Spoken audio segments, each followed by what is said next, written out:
Good morning and greetings from Northumberland. It's Thursday the 13th of October, a dark but dry Thursday morning so far.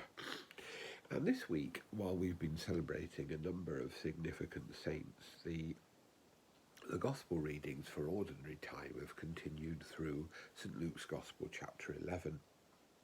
And I've just been looking back at those readings, and there is an immense power in the things that Jesus says. For example, today, it's from verse 47. Woe to you, for you build the tombs of the prophets whom your ancestors killed. You are witnesses and approve the deeds of your ancestors, for they killed them, and you build their tombs. Jesus is attacking not the political leaders, because of course that was the Roman authorities. Jesus is attacking the religious and the civil leaders within the Jewish faith. And he's saying to them, you're concerned primarily with yourselves, with a sort of righteousness that doesn't really make any sense to ordinary people, and you pile upon ordinary people burdens without making any effort to lift them. And it's very interesting that there's this very powerful message in St. Luke's Gospel, chapter 11, of Jesus calling to account people who have roles of leadership. And it's very interesting to read this against the background of a really difficult political situation in our own country, against the continued and terrible attacks on the people of Ukraine by President Putin and his regime, and against the dreadful treatment of its own citizens by the government of Iran. And there's no doubt that in Jesus' message, he is calling to account and saying to people who have responsibility and leadership, you have to exercise this with a view to the welfare of the people who you rule or who you have responsibility to.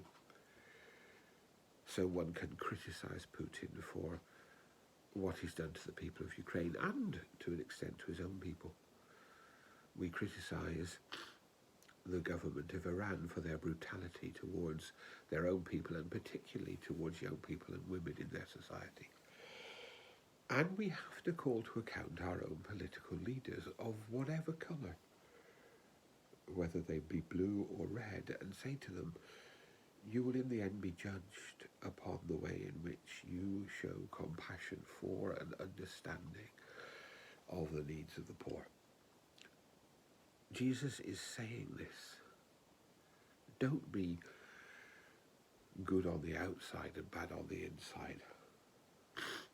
Don't profess to be people of integrity and yet have no integrity. Today we celebrate Edward the Confessor, the founder of Westminster Abbey, a place that will be significant in our nation's life again next year when the king is crowned. Edward was politically not very successful. He promised the crown to both Edwin and to William, and that led in the end to the conflict and to the Norman invasion and the Battle of Hastings and all that stuff. But where he was exemplary was in his care for the poor, his compassion to the sick, and that's why within a century of his death he was canonized and became Edward the Confessor of faith, the builder of an abbey, the carer for a poor. And that's something that's very important. In the terms of world, he was not successful. But in the terms of the compassion of Christ and of God, he was a confessor of faith and a liver out of the gospel. I truly believe that only the way of Christ can redeem our age. I truly believe that as Jesus did, we have to call those with authority to account for the way in which they exercise their stewardship. We have to pray for leaders, and we have to pray that our leaders and the leaders of the world are touched by the justice, love and mercy of which the prophet Micah speaks. May God bless all those who suffer in Ukraine, in Iran, in our own country and throughout the world. And may God lead us all in the ways of justice, mercy and peace.